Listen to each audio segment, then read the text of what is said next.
Jnanatimidandasya Jnananjana Shalakaya Chaksurunmilitam Yena Tasmai Shri Gurave Namaha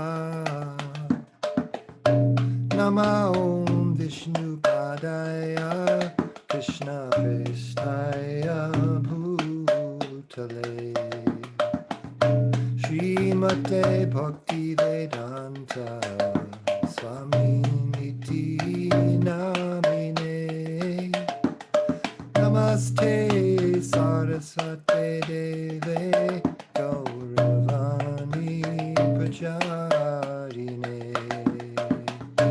Nirvishesha Shunyavadi Pashyadya Deshatarine Shri Krishna Chaitanya Prabhu Nityananda Shri Advaita Gadadhar Shivasadi Gaura Bhakta-vrinda Shri Krishna Chaitanya Prabhu Nityananda Shri Advaita Gadadhar Shivasadi Gaura Bhakta-vrinda Hare Krishna Krishna Krishna Hare Hare Hare Rama Rama Rama Hare Hare Hare Krishna Krishna Krishna Hare Hare Hare Rama Rama Rama Hare Hare Hare Krishna Krishna Krishna Hare Hare Hare Rama Rama Rama Hare Hare Hare Krishna Krishna Krishna Hare Hare Hare Rama Rama Rama Hare Hare Hare Krishna Krishna Krishna Hare Hare Hare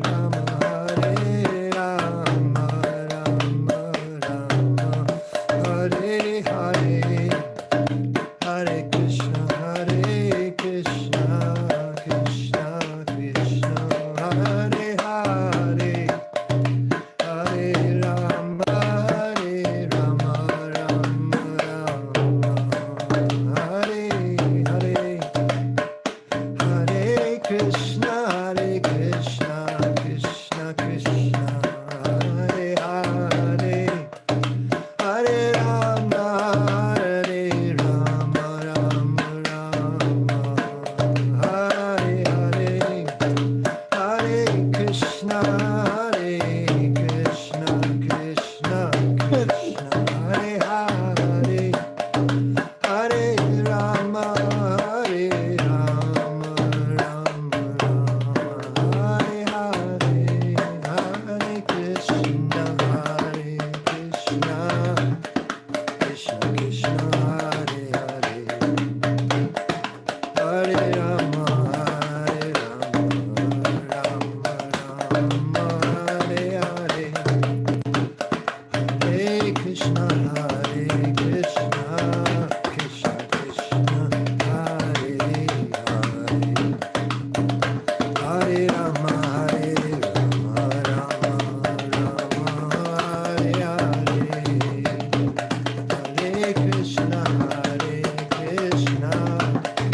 Krishna, Hare Krishna, Krishna Krishna, Hare Hare, Hare Rama, Hare Rama, Rama Rama, Hare Hare, Hare Krishna, Krishna Krishna, Hare Hare, Hare Rama, Rama Rama, Hare Hare, Hare Krishna, Krishna Krishna, Hare Hare, Hare Rama, Rama Rama, Hare Hare, Hare Krishna, Krishna Krishna, Hare Hare, Hare Rama, Rama Rama, Hare Hare, Hare Krishna, Krishna Krishna, Hare Hare, Hare Rama, Rama Rama, Hare Hare. Jai Om Vishnupad Purnamamsa Paripradrakacharya Stotra Sri Srimad A.C. Bhakti Vedanta Swami Maharaj Prabhupada Ki Jai, Ananta Koti Vaishnavrinda Ki Jai, Namacharya Srila Haridas Thakur Ki Jai, Prem Se Kaho Shri Krishna Chaitanya Prabhu Nityananda, Shri Advaita Gadadhar Srivasadi Gaur Bhaktivinoda Ki Jai, Sri Sri Radha Krishna Gop Gopinath, Sham Kund Radha Kundigiri Govardhan Ki Jai, Vrindavan Tham Ki Jai, Navadip Tham Ki Jai, Jagannath Puri Ki Jai, Gangamai Ki Jai, Jamunamai Ki Jai, Tulsi Devi Ki Jai, Bhakti Devi Ki Jai, Samaveta Bhakta Vrinda Ki Jai. All glories to the assembled devotees. All glories to the assembled devotees. All glories to the assembled devotees. Gaur Premanande Hari Hari Bol.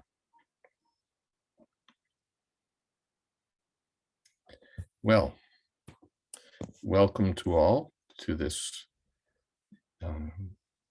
Thursday evening Istagosthi, September 16th, 2021.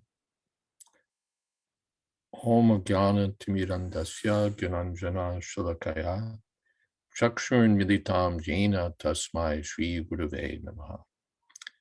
Shri Chaitanya Manobhistam Sthapitam Jena Bhutale Swayam Rupa Kada Mahyam Dadhati Shapadantikam Pandehang Shri Guru Shri Jatapada Kamalang Shri Gurun Vaishnavamscha Shri Rupam Sagrajatam Sahagana Raganatan Vitamstam Sajivam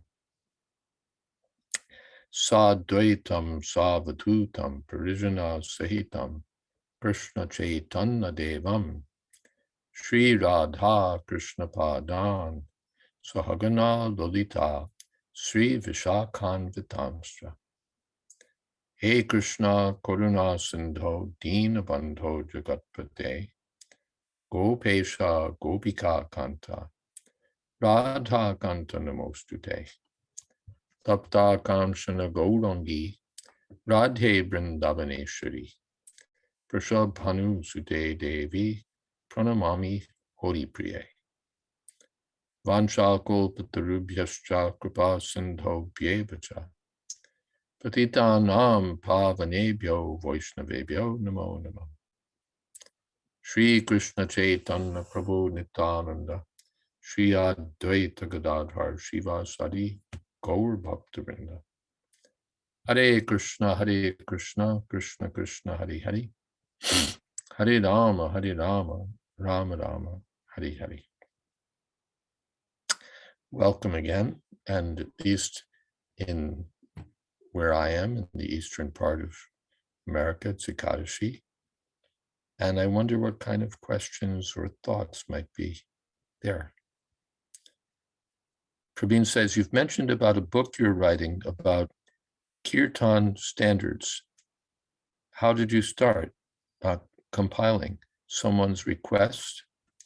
Well, I did a seminar on the subject, first in Bombay at the request of maybe Devaki Nandan and Braj Hari, I think. And then I later did it again at the Mayapur Institute for Higher Education in 2019, I believe. And my godbrother Taraka Prabhu later asked me to make a book of it. And so I said, okay. So the material was already there. I added some more, did some more research, did some work on confirming what I already had. And so the book is in first draft. It's basically there. Needs some cleanup work. The footnotes, the topography, or rather just the italics and diacritics and stuff like that. But it's basically together, and my idea is to send it around for comment to some of our senior devotees who are especially dedicated to kirtan, or other senior devotees, and get some feedback and see if we can improve it before we send it to press. That's the story. The basic premise is that Prabhupada's standards have been, to some extent, perhaps a great extent, lost. And so even if we're going to adjust Prabhupada's standards for time, place, and circumstance, first thing is we should know what those standards are. And so the book. There's an expert on writing who says that writing improves in direct ratio to what we can keep out of it that doesn't belong there. So I think the same applies to kirtan. And Srila Prabhupada seemed to think the same things. You know, don't add anything, don't change anything.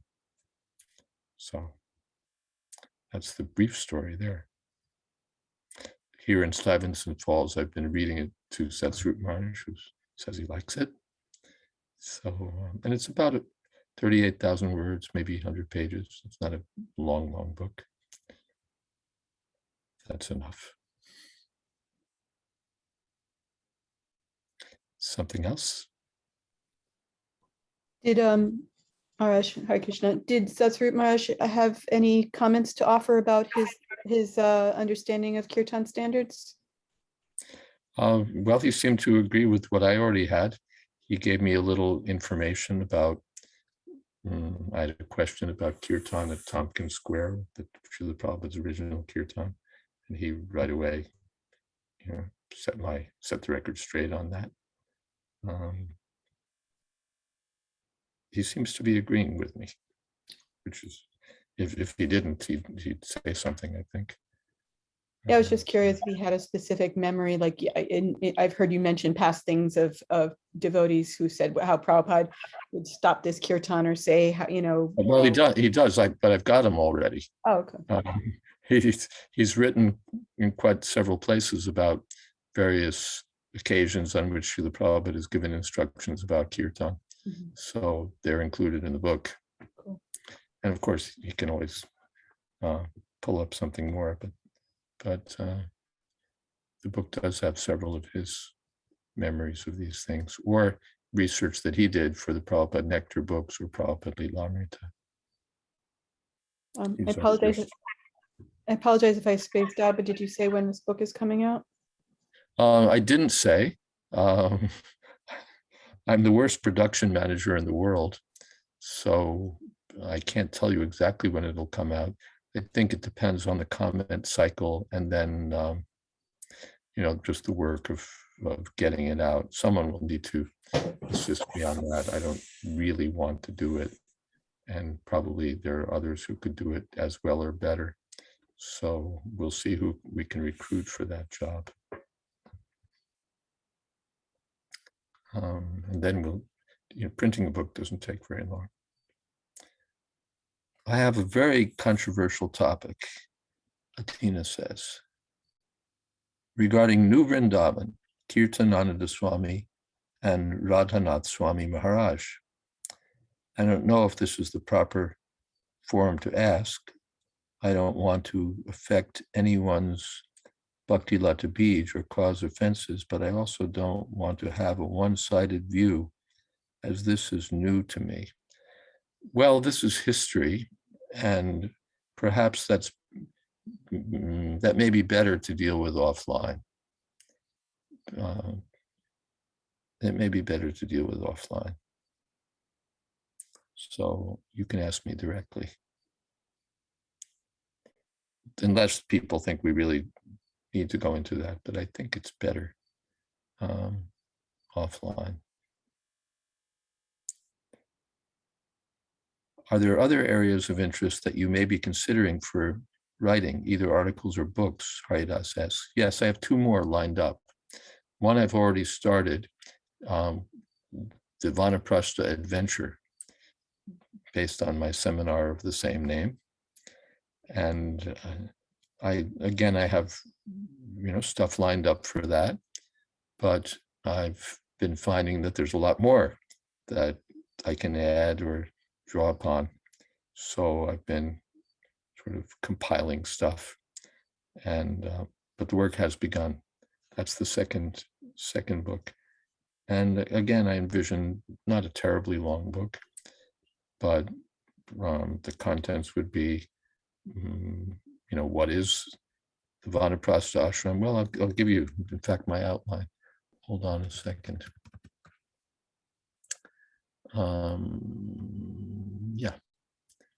An introduction, and then the importance of the Vanaprastha Ashram. This is not the full outline. Let me do it here. There we go. The importance of the Vanaprastha Ashram, or first of Varnashram Dharma itself, then of the Vanaprastha Ashram. Then the next point is do it at 50. The next is planning early. Making plans before you actually starting from brahmachari life, or starting from even conception, and then brahmachari life, so that brahmachari, should he marry, will have a good foundation for vanaprastha life. And there's more with planning early. Then obstacles to accepting the vanaprastha ashram. Then there's, let's see what's there. This is called making the best use of family unhappiness. The theme there is that family life, as one goes on, becomes less and less blissful, and often one becomes dissatisfied. So rather than try it again with give another go of it, divorce and remarriage and all that, just go with the flow, as it were. Then the benefits of the vanaprastha ashram, rules of the vanaprastha ashram, different methods that one may adopt, different styles, as it were, of the vanaprastha ashram, the role of the wife in the vanaprastha ashram, the duty of the grihastas to support the vanaprastha ashram. Then a practical section, the pre-vanaprastha checklist and the vanaprastha checklist. And that's pretty much what I've got so far. Let's see. Oh, and then there's a third book I have in mind called What Are the Four Rules? The premise being that people don't really know. We can rattle them off, but when we get into what they actually entail, what those four rules consist of, there's not always the clarity that we might expect. Yes, Tulsi Priya hand. I would like you to finish your thought on your books, but that just invoked a question in my mind, or evoked or provoked on that regard. So whenever you're ready, I'll ask the question. Okay. Yeah. So what are the 4 rules? We should know, since we vow to follow them, and this book deals with that. Of course, envisioned as dealing with that. And your question or topic, Tulsi Priya.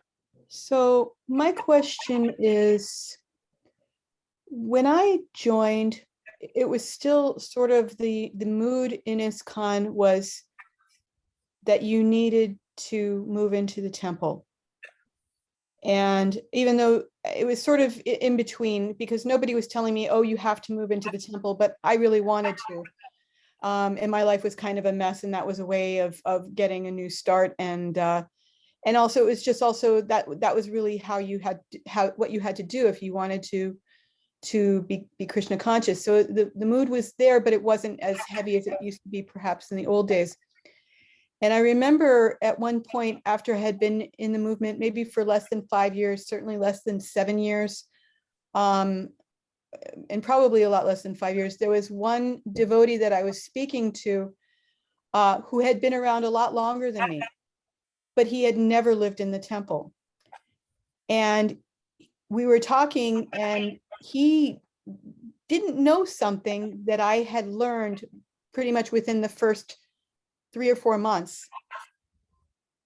And I could, and you know, he was a fairly serious devotee, and he had a lot of devotee association, but I could only attribute that he wasn't aware of this because he had never lived in the temple.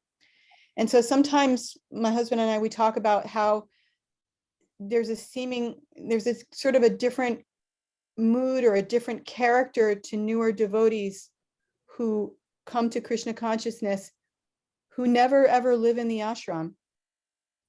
And I was wondering, you know, what is actually being done to give new people the proper training and education when they don't live in the ashram? Because it seems like you get the feeling that there's something not quite there, you know, and a lot of it has to do with Vaishnava etiquette and, you know, understanding relationships, you know, of how you accept knowledge, you know.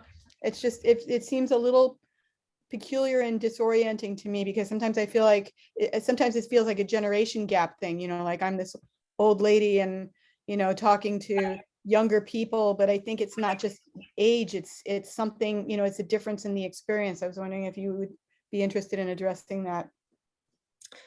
Well, I can't say with much authority what the movement is doing, you know, with my limited understanding. There's 2 things. The living in there's first of all the Gurukul. That training has largely been set aside or de-emphasized or weakened. Then there's ashram life, which has also been de-emphasized, or which for one reason or another doesn't fit what people are doing, or people aren't adopting that course. So both things are there.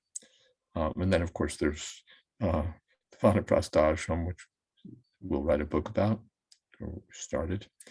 So about the Gurukul, I won't say a whole lot, except that there's a difference between those who've received that kind of training, and yes, there's a difference between a life in which one receives that kind of training and a life in which one is just brought up with one's family and doesn't receive that kind of training. It's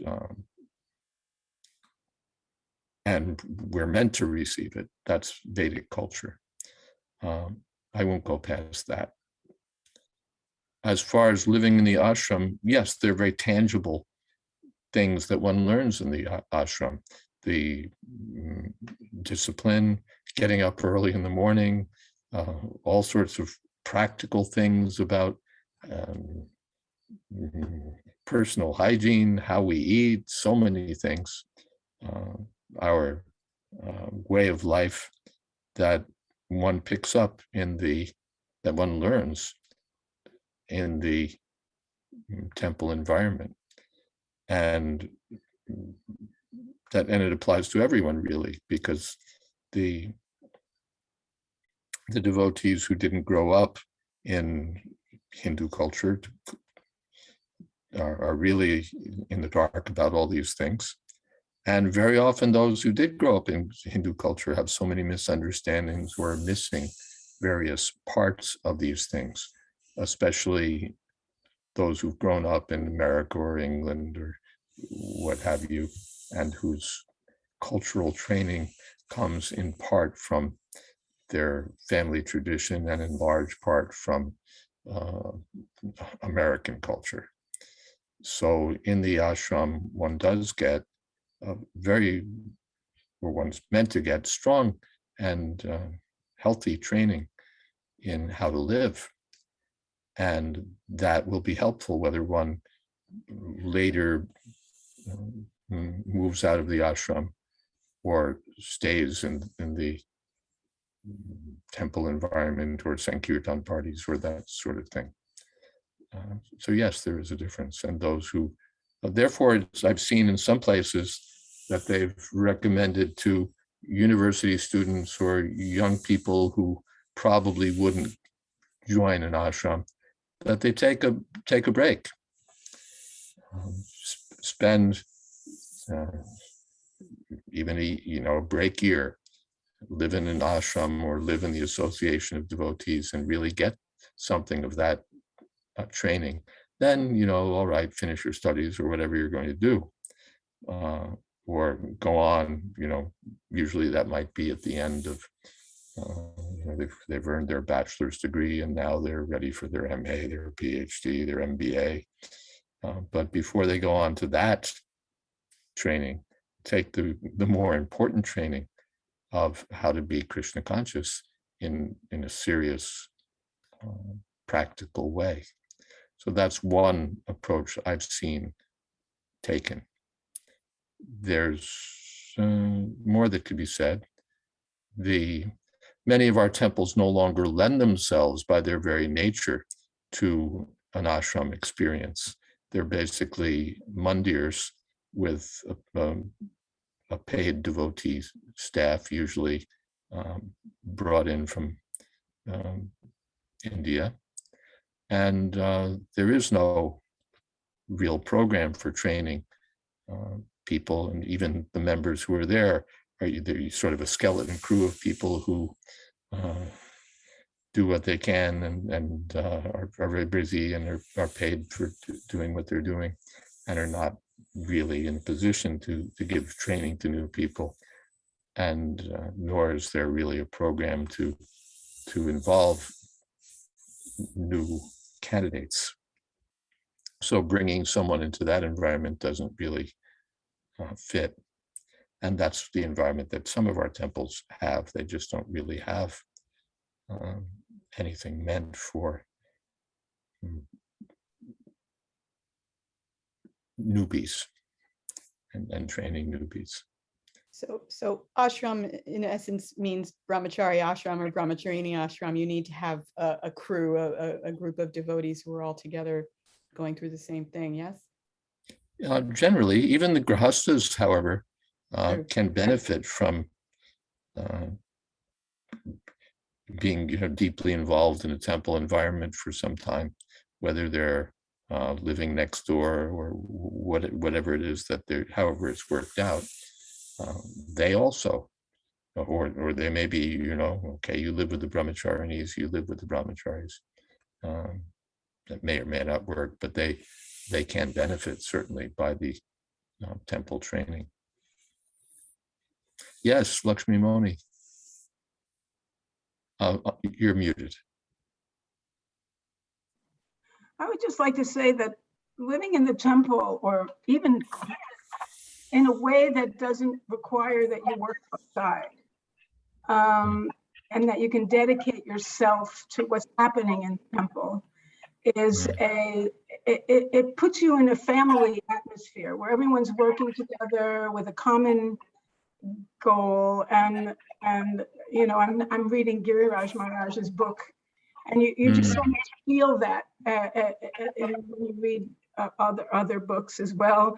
There's so much of a feeling of camaraderie and family that doesn't exist when everybody lives in their own silo and cooks exactly what they like to eat. And, you know, Om Tat Sat, thanks a lot, everything in the fridge.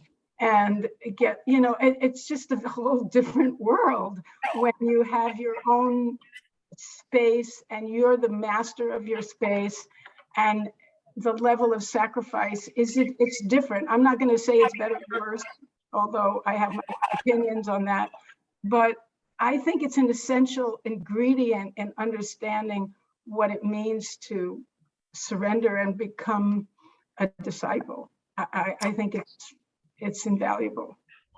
Yeah, it really is. And it's so much fun also, you know. Yeah, it's a lot of fun. And it's a different mood because everybody is growing with each other and got each other's back. It's focused. It's, as you say, a family environment. There's a real sense of mission there.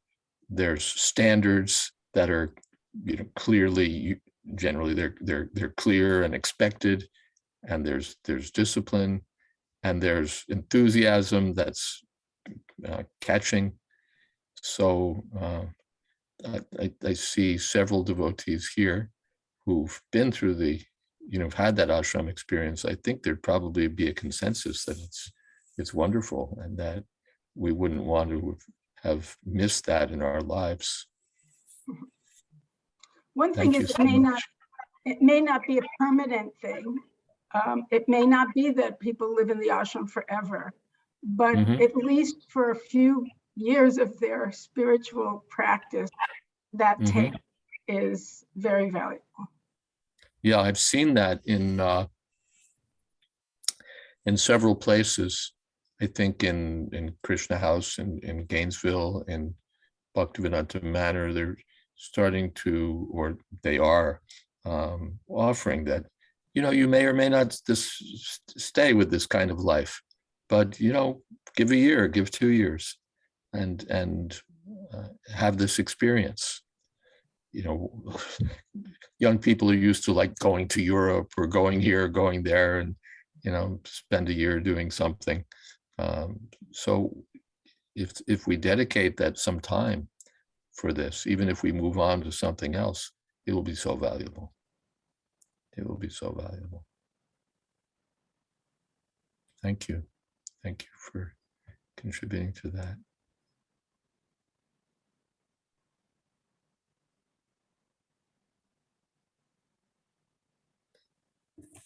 And we got a thumbs up from Haridas, and an approving smile from Yovanananda.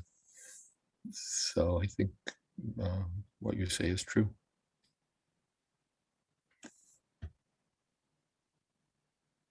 Oh, and Tarka Prabhu has joined the Zoom conference. Really? How wonderful.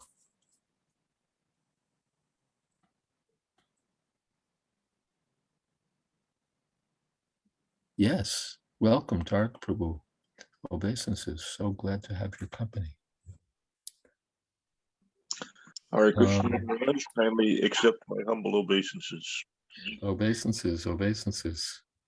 Wonderful to see you. Now, I'm not seeing you, but it's wonderful to have your company. Hare Krishna. Yes,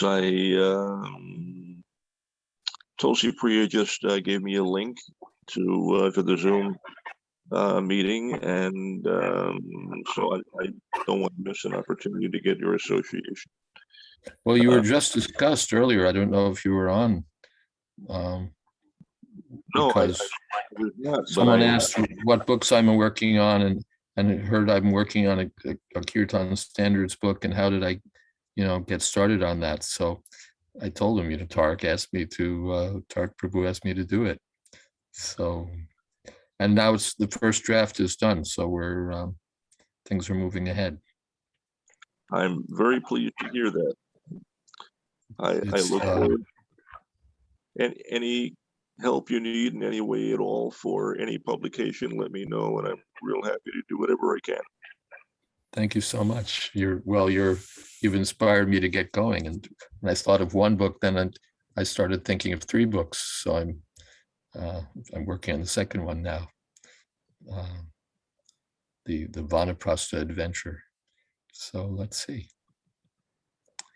Yeah. And thank you so much for that inspiration and encouragement. Am I considering the books for printing in India? Yeah, we could print in India, definitely, both for India and perhaps it might be economical to print there for the world. But someone will need to take on the project. If you're volunteering, Prabeen, you can write me offline. And what other topics or what other thoughts might be bubbling up right now, I wonder.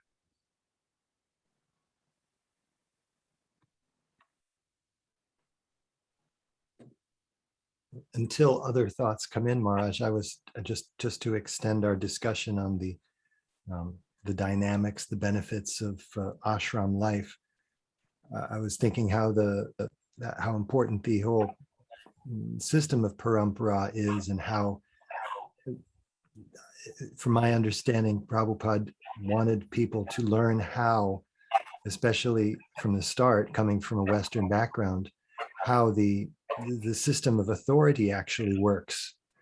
You come from a culture that just disregards authority out of hand, and then you come into this other institution that's very, very keen on establishing a hierarchy, and without the experience of living in a controlled ashram environment with qualified authorities, qualified early guides for people, it seems that prospective spiritual masters have a much harder job when it comes to deciding who's a eligible candidate, because they don't they haven't fulfilled the basic requirements of just showing up in the morning or proving themselves capable of carrying out a disciplined program of life.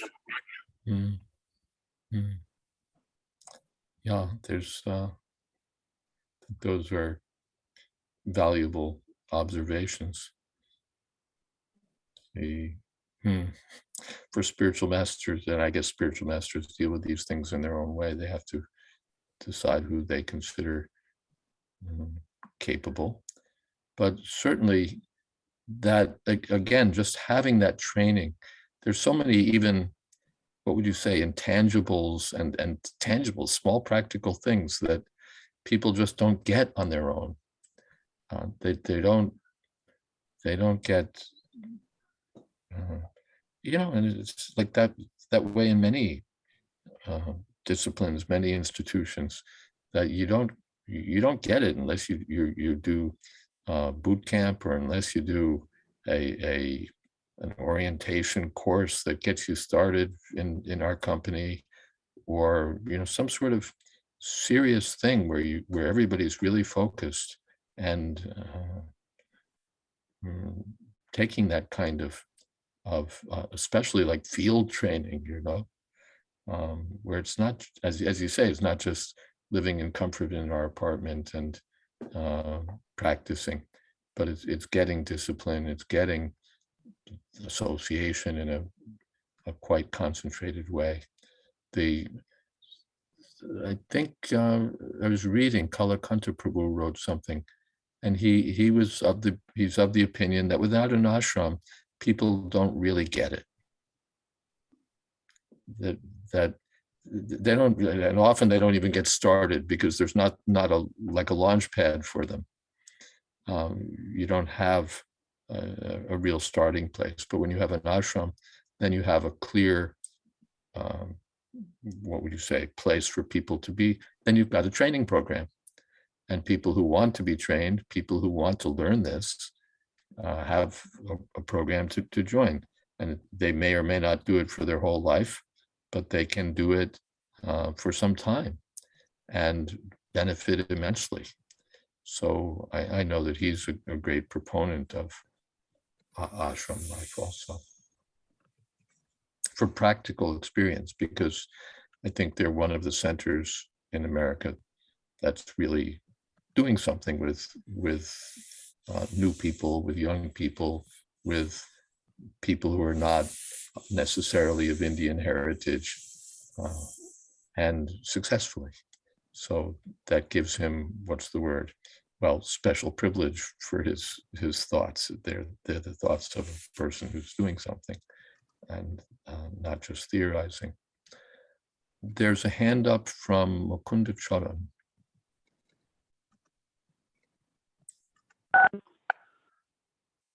Thank you, Guru Maharaj. This came up recently in I think my reading or in another class. It's just a curiosity. There's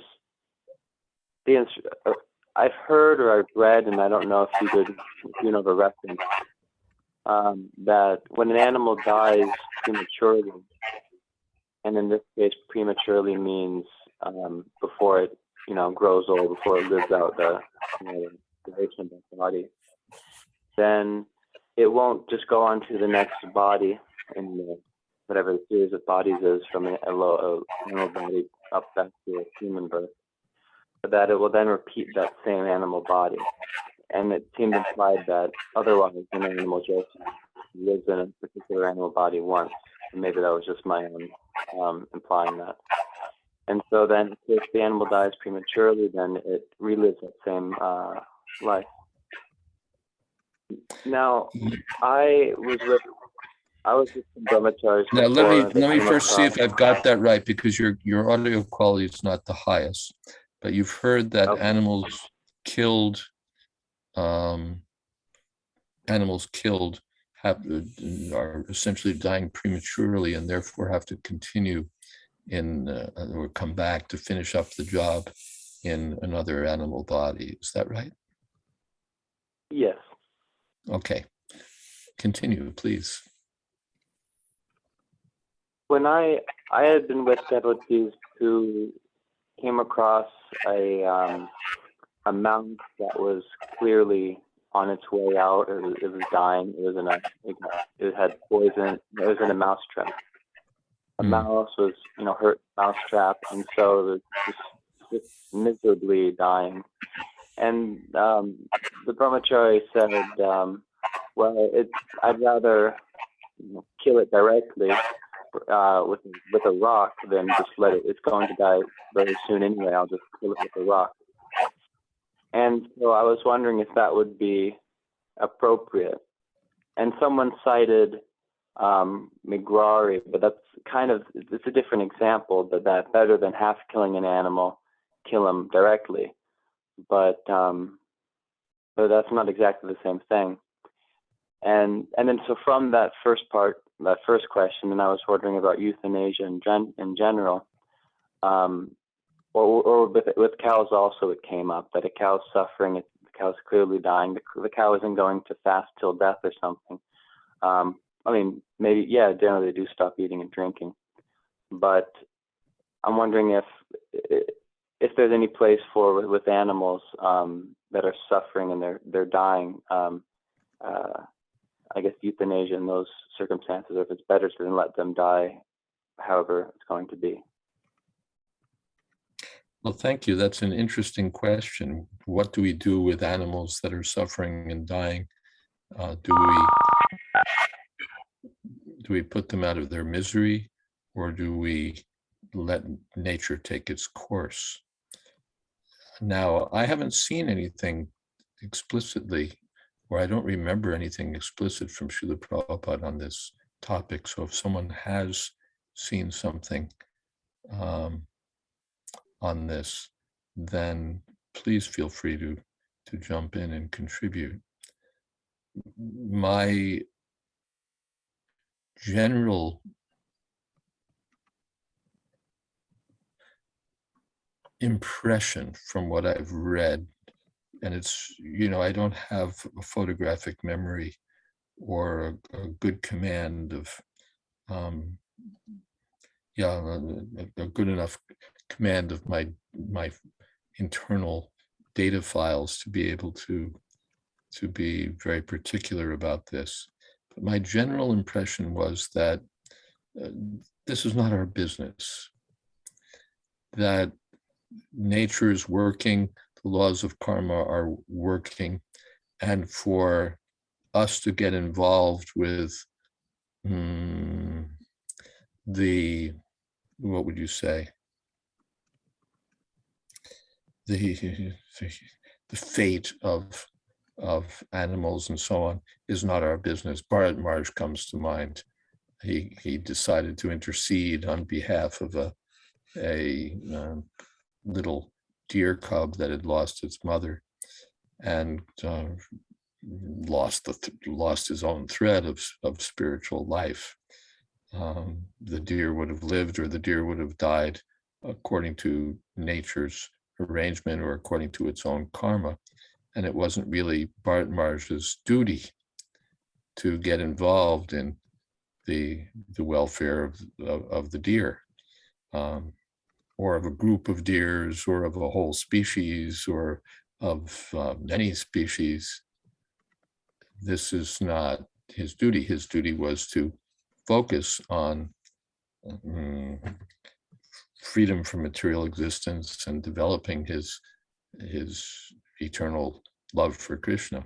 And instead he became diverted by concern for the life of the deer.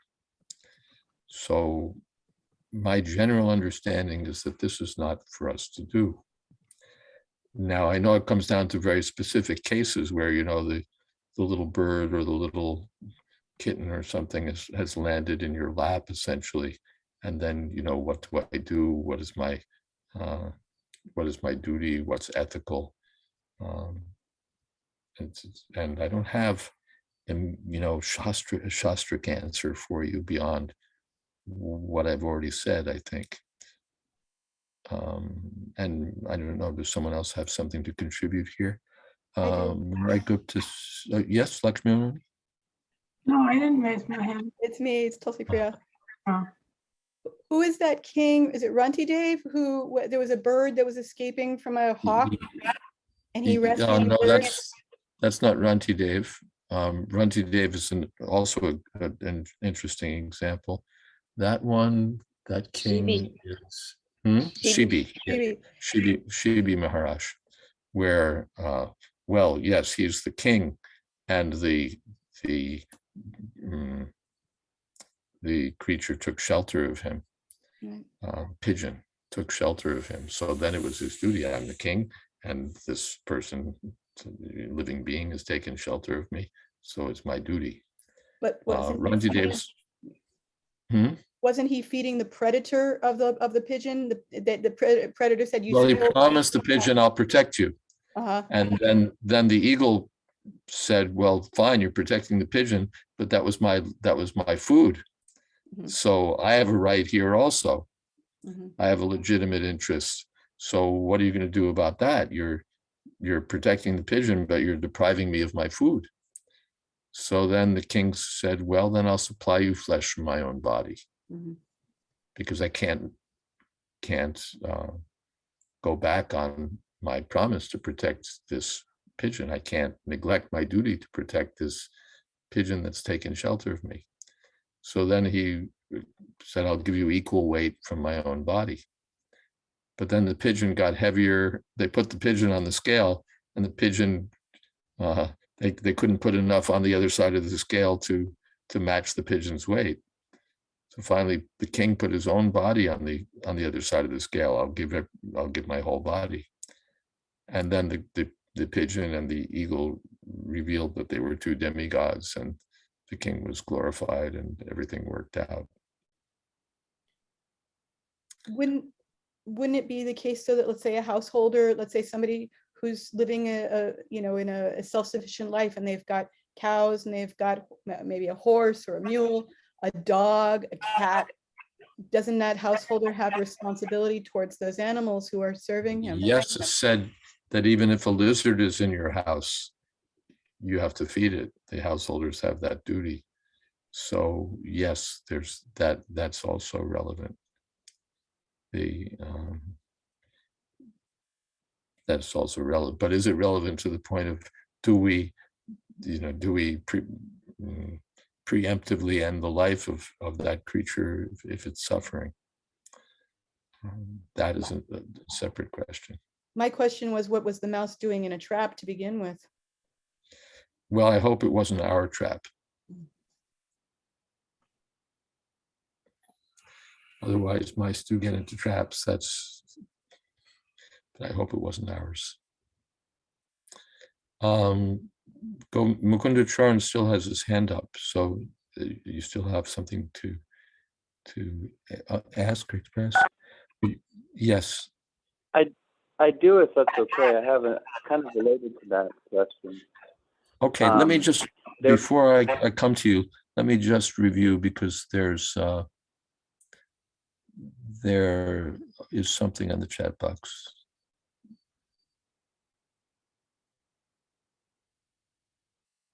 Murari Gupta says, I can't quote it, but having kept several cows for many years, I remember reading that Prabhupada rejected the idea of killing an animal if it was dying. Yeah, I have the same general impression, but again, I wish I could quote more precisely.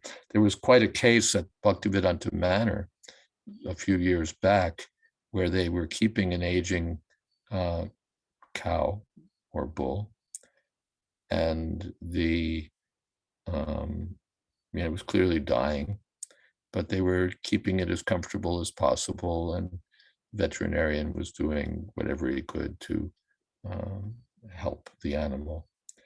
And the Royal Society for whatever it was, Prevention of Cruelty to Animals or something like that, sent someone over, and they distracted, by a ruse, they distracted the devotees out of the place where the animal was, and gave it a lethal injection.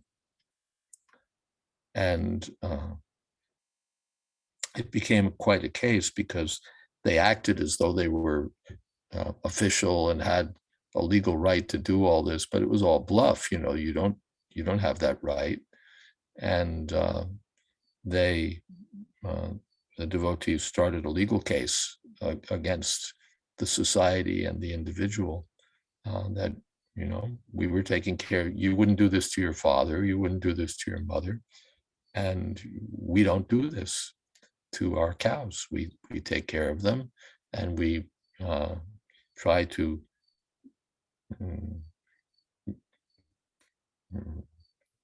give them as painless a departure as possible, but we don't kill them. And so they started a quite vigorous legal campaign and publicity campaign about it. But the society, which was, I believe, of which the Queen was a patron, expressed its willingness to apologize and to compensate the devotees as far as possible, get them a new cow, essentially. And I believe that part of it was that there would be a law, and there in fact was a law passed in Parliament to prevent such things from happening again. So then the devotees accepted that. Wasn't there also some epidemic of mad cow disease in the UK, and the government had to kill some cows? Well, whether they had to or not is another question. They did, and then thousands. That's all part and parcel of the slaughter industry. Yes. Okay. I interrupted Mukunda Charan. Oh, yes.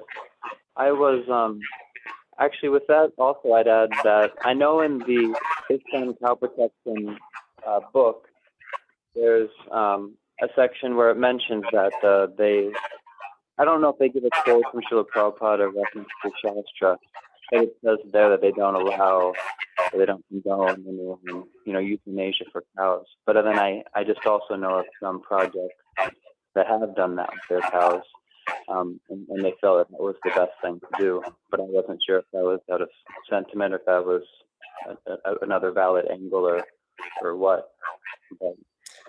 But, as I don't know of any Shastric justification of that. Yeah.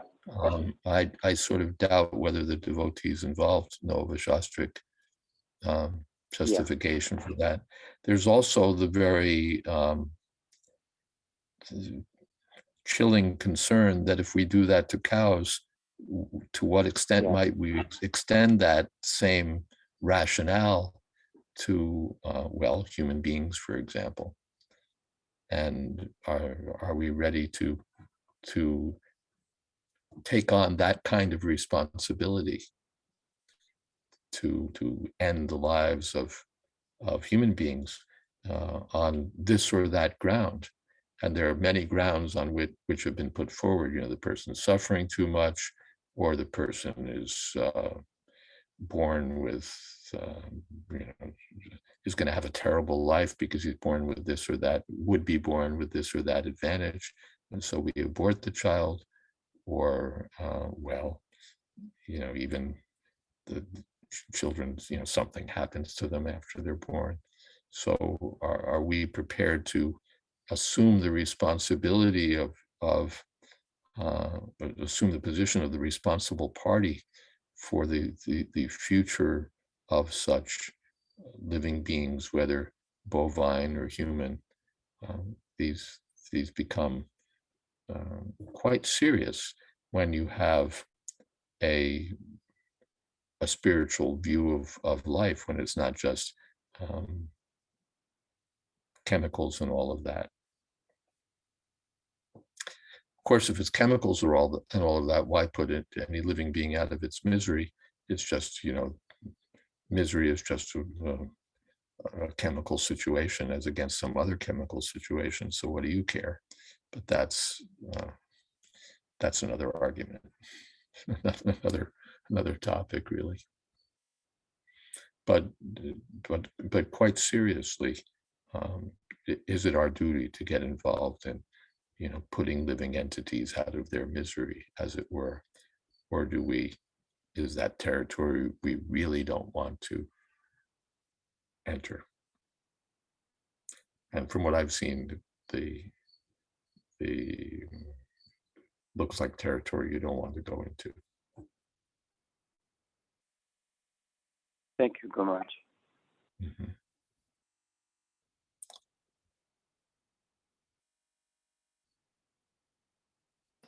Is there time for another question? Yes, it depends on the question, but there's still 5 minutes. Okay. Related to that, I also recently in class that came up in Bhagavatam class, the example was given, and I don't know where this example comes from, but I've heard it several times, where it's from some Purana, or maybe it's but in Garuda, there's a small bird, and the bird sees Yamaraj, and Yamaraj gives that little bird a look. That little bird is very freaked out, and seeks the help of Garuda, and says that Yamaraj gave me this look, get me out of here, take me to some faraway place. And so Garuda takes a small bird to some faraway place, top of some mountain, and then returns to where they were before.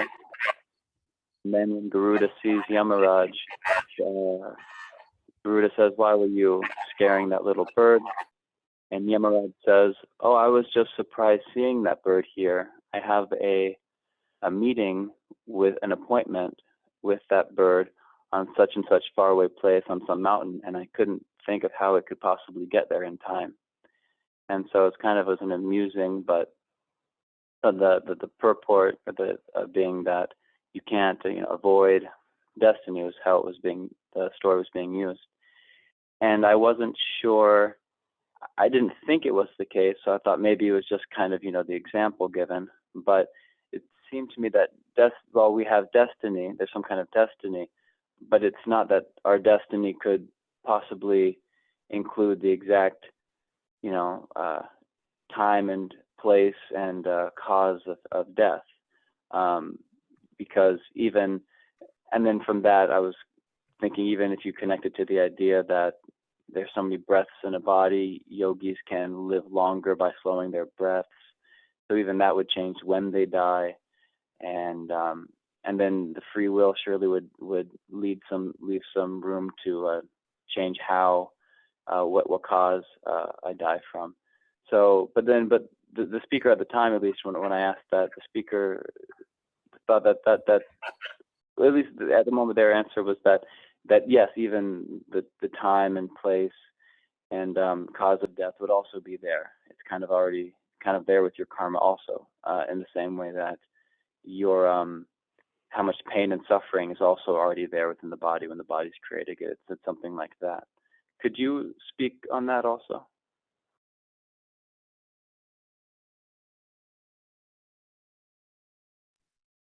You have to unmute yourself, Maharaj.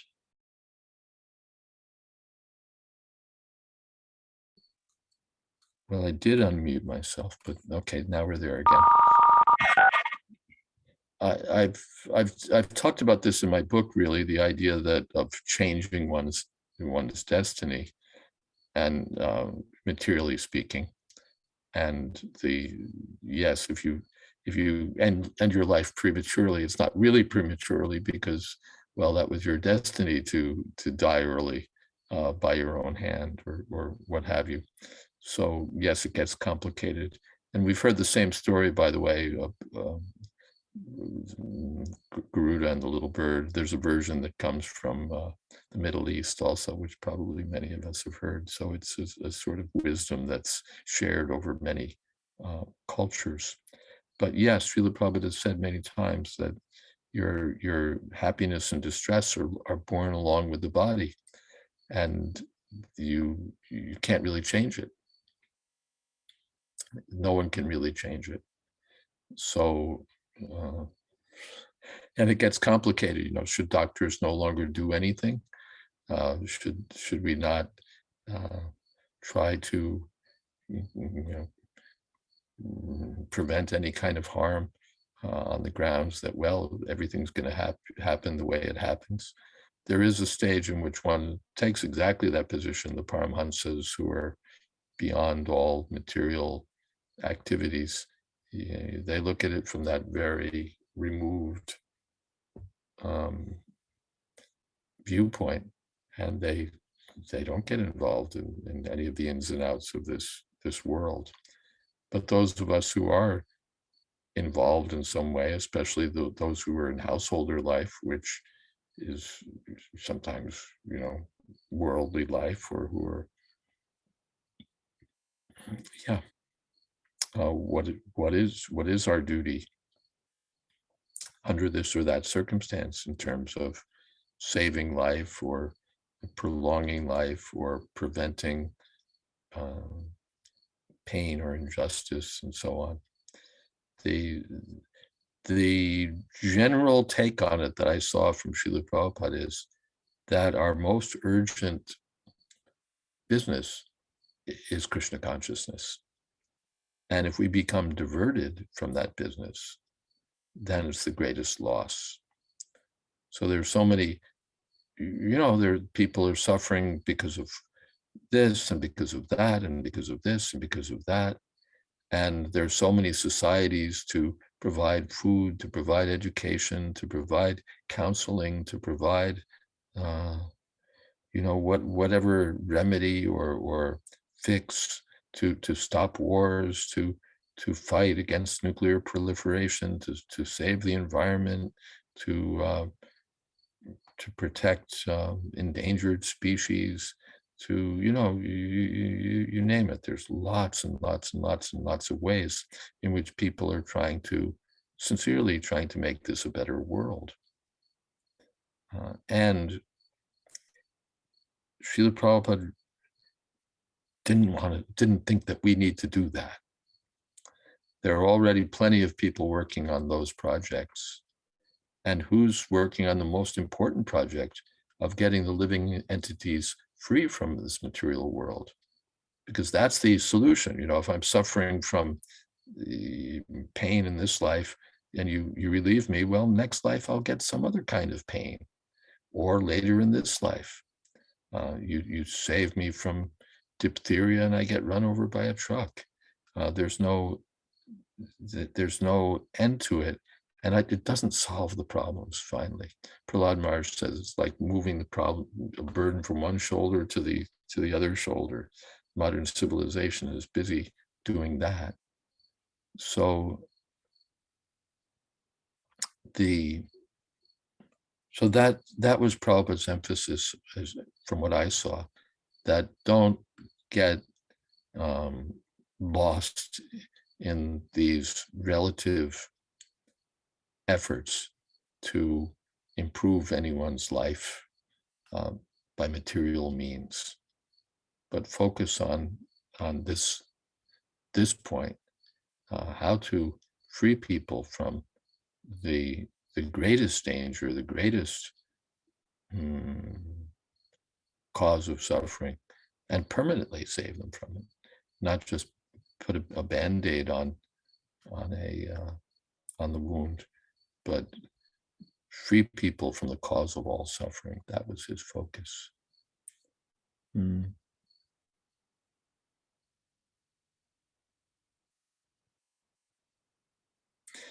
Okay, there's a quote.